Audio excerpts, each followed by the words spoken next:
We are finally looking at the iPhone 13 Pro.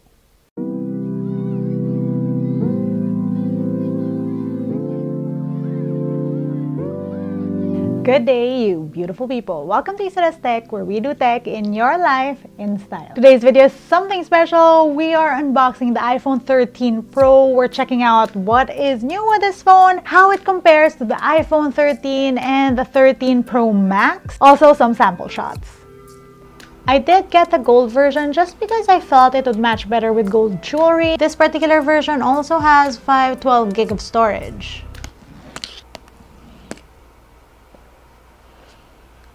Oh, look at that!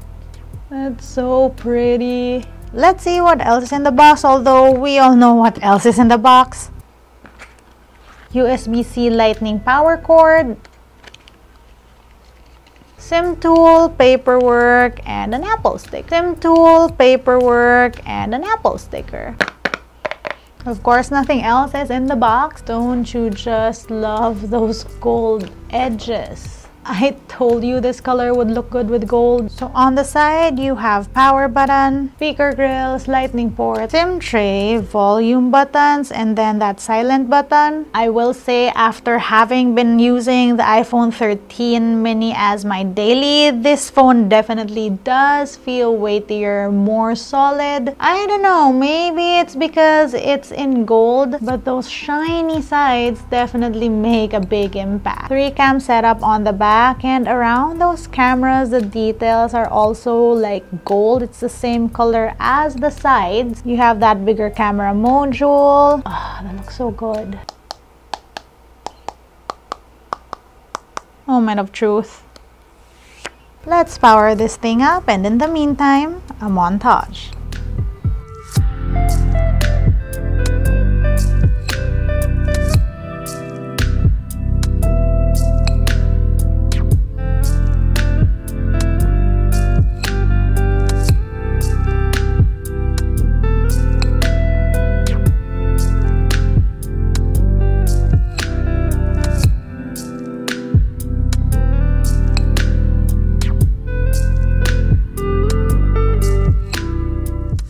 If you're on an Apple device, you already know this. Setup was quite easy. It was pretty fast to transfer info from my old iPhone to my new iPhone. And yes, it's the iPhone 13 mini. You can check out my video on it. I'll link it up here and down below. I also will have an iPhone 13 versus an iPhone 13 mini video. Stay tuned for that. Anyway, back to what we were doing. Everything's pretty much done after that initial setup. And really quickly, I just wanted to show you scrolling on these two different phones. Again, this is the iPhone 13 mini and this is the iPhone 13 Pro. I do notice that the iPhone 13 Pro is a little bit faster, a little bit snappier, which brings us to the first thing I wanted to point out about this phone, its screen. This is a 6.1-inch Super Retina XDR display, the same size you'd find on an iPhone 13, but it's only the Pro models, the 13 Pro and the 13 Pro Max, which have ProMotion. That means an adaptive 120 Hz display. Between the 13 and the 13 Pro, the 13 Pro also has a brighter screen that reaches up to 1000 nits versus the 800 nits on the 13. All phones across the iPhone line are powered by the A15 Bionic chip. The Pro models, the iPhone 13 Pro and the Pro Max have a 5-core GPU versus the 4-core on the 13 and the 13 mini. That means this should be a little bit more powerful. Battery is also better on the 13 Pro versus the 13.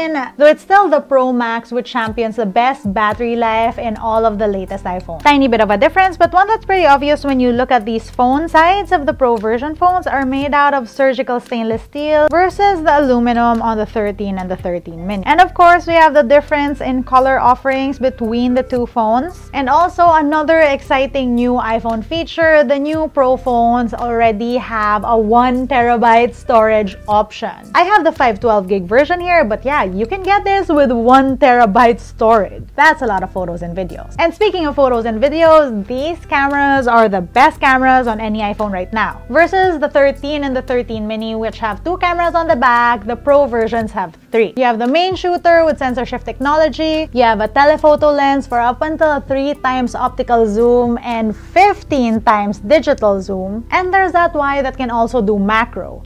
Mind you, the iPhone 13 mini and the iPhone 13 cannot do that much zoom, nor does it have macro capabilities. Also, the 13 Pro and the 13 Pro Max has a LiDAR sensor which allow for good nighttime portraits. Now, these Pro phones can also do ProRes video at 4K 30, but on the 128 gig version of the Pro phones, you can only do 1080p 30 of ProRes video, which sort of makes sense because you'd think all of that would entail a lot of storage, but yeah, that's still a little sad that the 128 gig version can't do that. Selfie cameras, on the other hand, though we do get a smaller notch, meaning again, more screen across the board for all of the iPhone 13 phones, we're getting similar selfie camera hardware across the board. Of course, all of these iPhones also have the new camera features. You have cinematic mode, you have photographic styles, but yeah, since we're talking about the cameras now,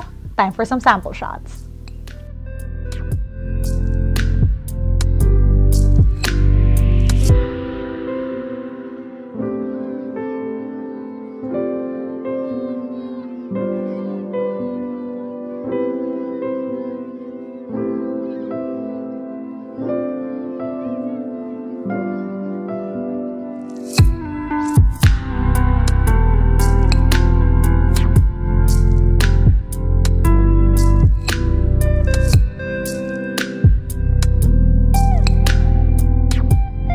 That, friends, was our first look at the iPhone 13 Pro. I personally tend to go for the minis because tiny hands and tiny pockets, and you guys know that I love pink.